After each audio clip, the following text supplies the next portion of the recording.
Hi guys, welcome back to my YouTube channel Thinkora LR and QA for IP Mat CUET under the BB Entrance Examinations। तो भाई कैसे हो आप सभी का फिर से एक बार स्वागत है, वेलकम है टू आर YouTube चैनल। तो अब हम आज पढ़ने वाले हैं रेशियो एंड प्रोपोर्शन, जो कि हमारे आईपी मैट सिलेबस के लिए भाई हम पढ़ रहे हैं। बेसिक सीरीज हमारी चल रही है क्यूए की, जिसमें हम आईपी मैट की चीज़ें कवर कर रहे हैं। कल मेरा डेमो लेक्चर आपको मिल जाएगा IIM पाथ बैच का, जो कि एक वीक के लिए फ्री एक्सेस हम प्रोवाइड कर रहे हैं। तो वो आपको 15 या कल 15 से, तो आपको कल 15 को मिल जाएगा 9 PM पे। We'll have our first session, our first class.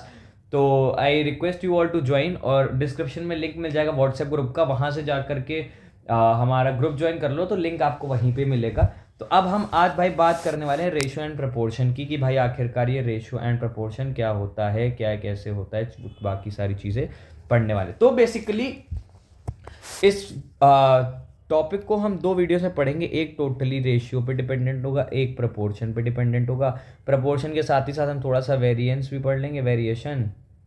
Variance तो स्टैट्स का पार्ट होता है, वेरिएशन भी पढ़ लेंगे। और उसके बाद आपको 2-3 दिन में आपका ये चैप्टर भी खत्म हो जाएगा। बेसिक्स कवर कर लेंगे जिपमैट और इंदौर लेवल के PYQs के साथ। तो अब चलो पढ़ते हैं भाई रेशियो। आखिर रेशियो क्या होता है, तो सुनो मेरी बात। रेशियो क्या होता है? रेशियो इज नथिंग बट, आप फ्रैक्शन का ही वो होता है, रिप्रेजेंट करने का एक तरीका होता है। फ्रैक्शन को रिप्रेजेंट करने का वे, फ्रैक्शन को रिप्रेजेंट करने का न्यू वे, जैसे आप कह सकते हो। जैसे जैसे फ्रैक्शन में आप लिखते हो P/Q, ये क्या होता है? न्यूमरेटर, और ये क्या होता है? डिनोमिनेटर। फ्रैक्शन में आप क्या लिखते हो? P/Q। तो उसको आप रेशियो में कैसे लिखते हो? ये यार मेरी आदत हो गई रेशियो लिखने की। रेशियो होता है, तो वो होता है P/Q। ये दो डॉट होते हैं, ये इसको क्या बोलते हैं? इसको बोलते हैं रेशियो। बहुत बेसिक से चल रहा हूँ, आई होप सबको क्लियर होगा। तो फिर N लिख दिया मैंने। यार ये आदत मेरी नहीं जा रही, मेरे को कोई सजेशन दो, ये आदत कैसे छोड़ो।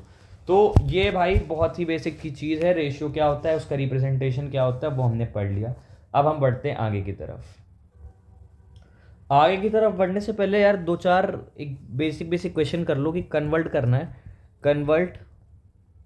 Convert from fraction to ratio. Convert from fraction to ratio, ठीक है।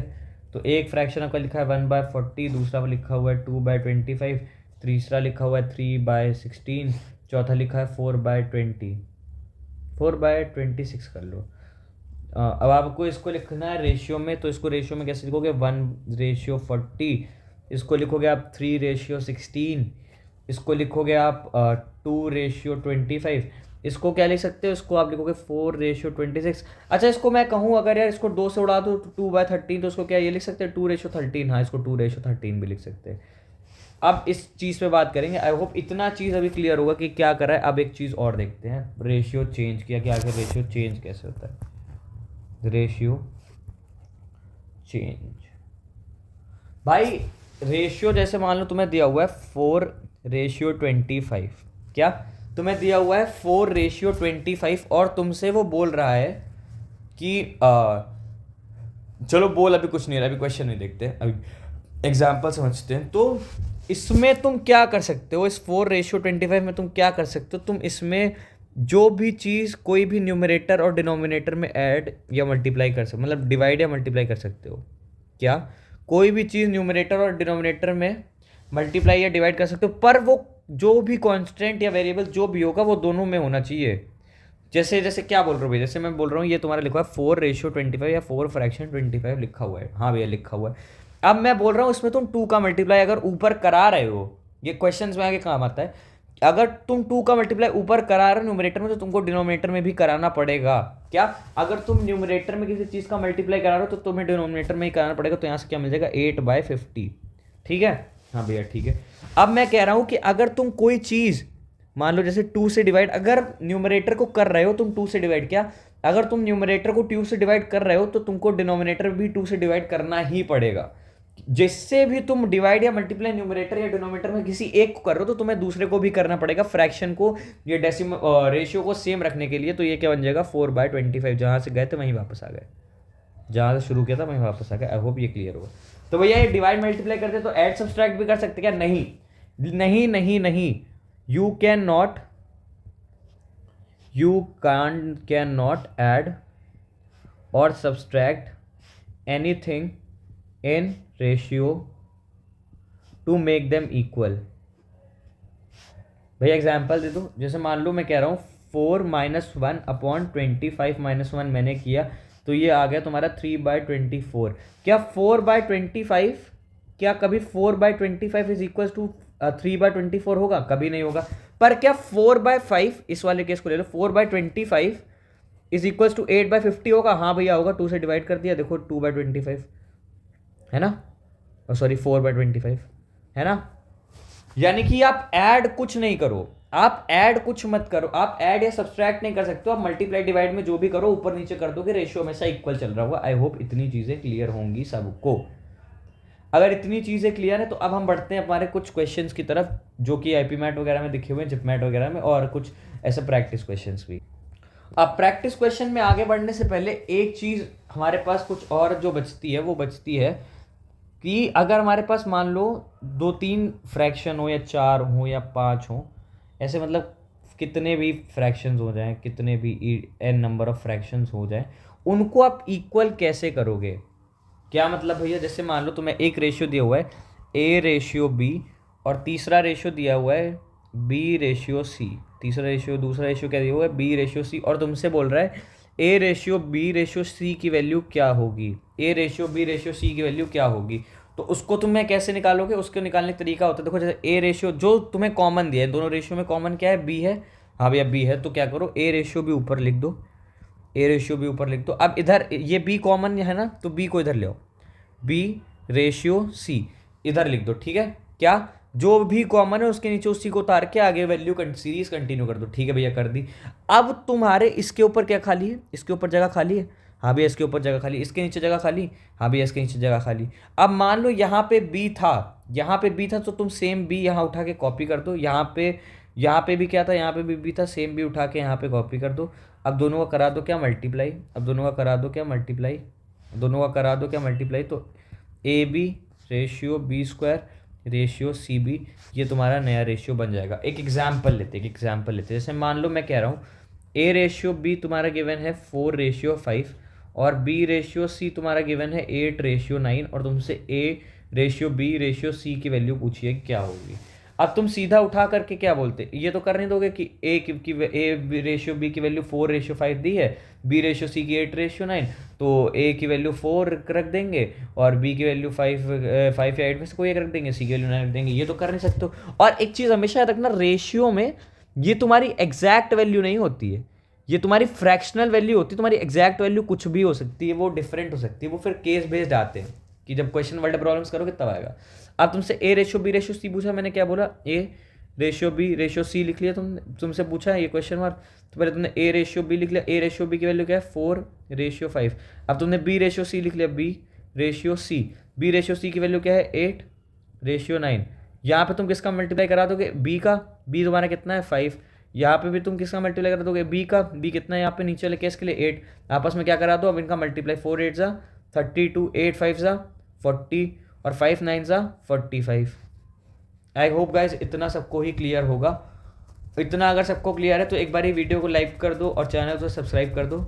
और हाँ, IIM 5 बैच में हमारे साथ मंथन काबरा भाई हमारे VA के लिए जुड़ेंगे, जिनका बहुत ही प्यारा सा स्कोर 153 आउट ऑफ 180 आया था आईपी मैट इंदौर के VA सेक्शन में। और IIM शिलोंग भी भाई साहब का कन्वर्ट हुआ था, और अभी वो शहीद Sukhdev college of business studies DU में पढ़ रहे हैं। तो दिस इज़ अबाउट हिम। तो अब हम बढ़ते हैं, हमारे थोड़े से क्वेश्चंस वगैरह देख लेते हैं। कॉन्सेप्ट की चीज़ें यहाँ हो गई हैं अब ख़त्म। तो गाइस अब हम बढ़ते हैं क्वेश्चंस की तरफ। सपोज हमें क्वेश्चन दिया हो A/B/C/D आपका गिवन है 4/5, लेट्स से 4/5/6/7, और आपको बोला जाए कि इन सब ये सब ही मिला के, मतलब ये ratio is equals to 425, this ratio is equals to 425, then the value of C क्या होगा? तो उसके लिए what you will do is कि ये आपके रेशियो से कोई एग्जैक्ट वैल्यू तो नहीं, तो मैं इनको लेट करता हूँ कि अगर मैं पूरे को एक्स लेट कर लूँ, सपोज कि अगर मैं रेशियोज को एक्स लेट कर लूँ, तो ये क्या हो गया 4x, ये क्या 5x, ये क्या 6x, ये क्या 7x, देन सबको ऐड अप करने पे वील गेट 425, करेक्ट। तो 5 + 4 9, 9 6 15, 15 7 22, so 22x is equals to 425, right. X की वैल्यू निकालनी हमने 425/22। सी हमारा कितना है 6x है ना, तो अगर हम यहाँ 6 का मल्टीप्लाई करा दे तो we'll get the value of C. Okay, I hope ये क्लियर होगा। जिसको ये नहीं समझ में आया एक क्वेश्चन और देख लो, फिर उसके बाद वील मूव टूवर्ड्स थोड़ा सा अलग क्वेश्चन का पैटर्न, देन आर जिपमैट के PYQs। सपोज तुम्हें दिया हुआ है A/B is equals to 4/5 and B/C is equals to 7/9, and value of A/B/C is let's say you can say like 625, then value of C, चलो वैल्यू ऑफ C तो निकाले थे, value of B is equals to question mark. ठीक है, ये बोल रहे हैं। अब हमने क्या बोला था कि जब अभी इसकी बात बाद में करेंगे, हमें पहले इसके लिए प्लेटफॉर्म बी का सेम बनाना पड़ेगा ना। तो हमने क्या बोला था, जब A/B और B/C दो अलग अलग दिए हो तो क्या करते हैं कि पहले A/B लिखो, फिर B/C लिखो, फिर आपस में ये मार दो मल्टीप्लाई, है ना। याद आ गया होगा कुछ, तो वही चीज़ कर लो। तो A/B कितना है 4/5, B/C कितना है 7/9, रेशियो 5/7, 5 9 45, 7 5 35, और ये हो गया 28। इन दोनों को ऐड किया 7 8 108 आ जाएगा तीनों को ऐड करने पे। ये दोनों को ऐड करने पे तुम्हारा 81 क्या, 80 + 28 108, तो 108। अब पूरे को हमने एक्स लेट कर लेते, सपोज एक्स लेट कर लेते, तो 108x इज इक्वल्स टू 625। तो एक्स की वैल्यू क्या आ गई 625/108, और बतानी किसकी वैल्यू है बी की, तो एक्स की वैल्यू, और यहाँ बी हमारा कितना है 35x, तो यानी कि इधर 35 का मल्टीप्लाई, तो इधर भी 35 का मल्टीप्लाई, तो ये वैल्यू तुम्हारी उठ के किसके इक्वल हो जाएगी, बी के इक्वल हो जाएगी। आई होप गाइस इतना सबको क्लियर हो गया होगा। अगर ये सबको क्लियर हो गया तो आपको फंडामेंटल्स क्लियर हो गए हैं। Now you are ready to solve both JIPMAT के क्वेश्चंस। चलो नाउ लेट्स टेक जिपमैट का PYQ। तो गाइस अब हम बढ़ते हैं हमारे जिपमैट के PYQ की तरफ, जो कि हमारे एग्जाम में दिखा हुआ है। PYQ तो ऑफ कोर्स एग्जाम में दिखा होगा, तो इस क्लास से ही यू कैन सॉल्व। कि देखो क्वेश्चन क्या कह रहा है, Harish divides 2 some of money among his 4 sons. Harish के पास 2 सम ऑफ मनी है, मतलब मान लो एक बार 100 रुपये होगा, एक बार 200 रुपये होगा, और सपोज कर लो, अभी एग्जाम्पल में वो चीज़ भी नहीं ले रहे। तो पहला सम ऑफ मनी क्या बोल रहा है, first some is divided in the ratio of 4/3/2/1, यानी कि सन के पहले नाम ले लो, नरेश, विपिन और भूपेश और योगेश। वो बोल रहा है कि उसके पास एक मनी है, तो पहला रेशियो उसने ऐसे बांटा कि इसको 4 पार्ट्स मिले, इसको 3, इसको 2, इसको 1। मान लो इधर ये पूरा x था, तो यहाँ पे x चल रहा होगा, है ना। ठीक है, and in second the ratio is इतना। और अब जब दूसरा उसने बांटा तो चलो 5y, और ये तुम्हारा हो गया 6y, दूसरे बार हमने y ले लिया 7y, और ये हो गया 8y। If the second sum is twice the first term, इसका जो सम है, मान लो अगर ये क्या बोल रहे हैं, if the second sum is twice the first term, अगर मान लो, या इस केस में टोटल मनी उसके पास 100 रुपये था, क्या, अगर इस केस में टोटल मनी इसके पास 100 रुपये था, तो इस केस में उसके पास कितना हो गया 200 रुपये हो गया। इस केस में कितने हो गया 200 रुपया हो गया। Then the largest total received by, तो मैं बताना सबसे ज़्यादा पैसे किसने कमाए होंगे। तो 4372819 9 बन रहा, नीचे वाला ऐड करो, 5 6 5 6 11 11 7 18 18 8 26, 9 और 26। अब देख लो एक कॉमन मल्टीपल देख लो 9 और 26 का, 9 और 26, देखिए 9 × 26 कर लो एक बारी, तो 9 6 54 की 4 कैरी गया 5, 9 2 या फिर ये भी मत करो, एक काम करो, इसको सिंपली यहीं से सॉल्व कर लो। तो मैं तो यही बताना ना सबसे ज़्यादा किसको मिला होगा, तो यानी कि इधर इसके खाते में कितना गया होगा, इसके जब हम 100 की बात कर रहे हैं तो n के खाते में गया होगा 25, और v के खाते में गया होगा 33, b के खाते में गया होगा ओ सॉरी, ये तो नहीं नहीं नहीं नहीं नहीं, ज़्यादा हीरोगिरी बनने में यही होता है एन, और यहाँ पे हो गया बी के बाद वाई। अब देखो 4 + 3 7, 4 + 3 7 2 9 + 1 10, यानी कि इसके खाते में कितना क्या होगा 40, इसके खाते में कितना क्या होगा 30, इसके में क्या होगा 20 और इसके में क्या होगा 10, है ना। नीचे ऐड अप करो 5 6 11 11 7 28 28 + 8 11 7 18 18 + 8 26, तो 200/26 × 5, 200/26 × 5, तो यहाँ से हो जाएगा 1000/26, 1000/26। इधर वाले केस में आ जाओ तो ये हो जाएगा 5 था, यहाँ पे 6 हो जाएगा 6, यानी कि 1200/26। यहाँ पर कितना हो जाएगा 1400/26, और यहाँ पे कितना हो जाएगा 1600/26। अब तुम लोग यार दोनों का ऐड करके कंपेयर कर लेना, जो सबसे ज़्यादा होगा वही तुम्हारा आंसर हो जाएगा। आई होप इतनी चीज़ें सबको क्लियर हो गई होंगी। अब बढ़ते हम अपने अगले क्वेश्चन की तरफ। तो गाइज अब हम देख रहे हैं हमारे वीडियो का आखिरी क्वेश्चन, और आज के टॉपिक का आखिरी क्वेश्चन, आखिरी वीडियो, मतलब सब कुछ आखिरी मान लो, because we have passed the deadline, तो I have to post this video as soon as possible. तो ये क्वेश्चन कह रहा है 3 years ago the ratio of ages of Amisha and Namisha was 8:9। मान लो कि आज 2026 चल रहा है, तो 2023 में उन दोनों की एज का रेशियो कितना था 8:9, 8:9। 3 years from now the ratio will become 11:12, और आज से 3 साल बाद कितना हो जाएगा 11:12।